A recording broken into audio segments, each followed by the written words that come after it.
مسجد نبوی کا صحن تھا اور ایک شخص کونے میں بیٹھ کے دعا مانگ رہا ہے. ذرا اس کے دعا کے لفظ سنیے. اللہم انی اسألک بانک انت اللہ.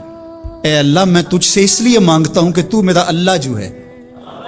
ذرا غور کیجئے. میرے والد گرامی فرماتے تھے کہ بیٹا باپ سے کہے کہ ابا جی میں آپ سے اس لیے مانگ رہا ہوں کہ آپ میرے ابو جو ہیں، تو باپ کو اپنا وجود بیچ کے بھی دینا پڑا تو اس کی ڈیمانڈ پوری کرے گا.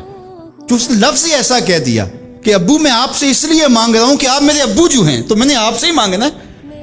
تو بندہ کیا کہہ رہا ہے؟ اللہم انی اسألک بانک انت اللہ. اللہ میں تجھ سے اس لیے مانگ رہا ہوں کہ تو میرا اللہ جو ہے. لا الہ الا انت، تیرے علاوہ کوئی ہے بھی تو نہیں. انت الاحد الصمد الذی لم یلد ولم یولد. تو ایک ہی ہے، واحد ہے، اور کوئی ہے ہی نہیں جس در پہ جاؤں. کوئی چوکھٹ نہیں ہے جہاں دامن پساروں، کوئی دہلیز ہی نہیں ہے جہاں جھولی پھیلاؤں. تو بے نیاز ہے اور تجھے نہ کسی نے جنم دیا اور نہ تو نے کسی کو جنم دیا. مالک میں تیرے حضور دعا کر رہا ہوں. یہ وہ دعا کر رہا تھا کہ میرے حضور نے سن لی. تو ایک صحابی کو فرمایا کہ یہ جو دعا کر رہا اب جو مانگے گا اللہ عطا کرے گا. اس نے مانگا ہی اس ڈھب سے ہے، اس ڈھب سے ہے. ایک دعا اور سن لیجئے جو سیدنا علی المرتضیٰ رضی اللہ تعالی عنہ رب سے مانگتے ہیں. اللہ اکبر. مجھے تو آج سارا دن اس دعا نے نحال کیے رکھا.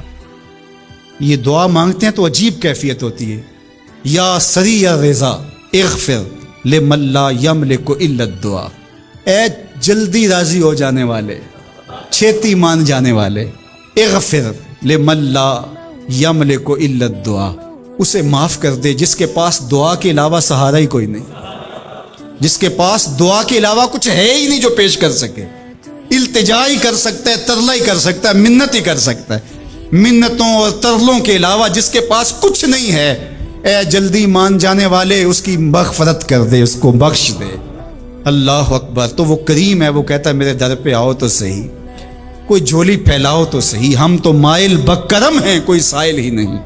راہ دکھلائیں کسے رہ رب منزل ہی نہیں. کوئی آئے تو صحیح، جھولی پھیلائے تو صحیح، کوئی طلب تو کرے. دنیا والوں سے مانگیں تو ناراض ہوتے ہیں، اللہ سے نہ مانگیں تو ناراض ہوتا ہے. اللہ کہتا ہے مجھ سے نہ مانگو گے تو پھر کس در پہ جاؤ گے؟ قل ما یعبؤ بکم ربی لولا دعاؤکم. اگر تم نہیں مانگو گے تو پھر وہ بھی پرواہ نہیں کرے گا.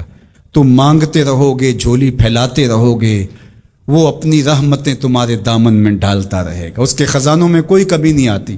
ہر بندے کو اس کی ڈیمانڈ کے مطابق، چاہت کے مطابق، طلب کے مطابق، آرزو اور تمنا کے مطابق دے دے. اس کے خزانوں میں پھر بھی کوئی کمی نہیں آتی. تو اسی سے مانگ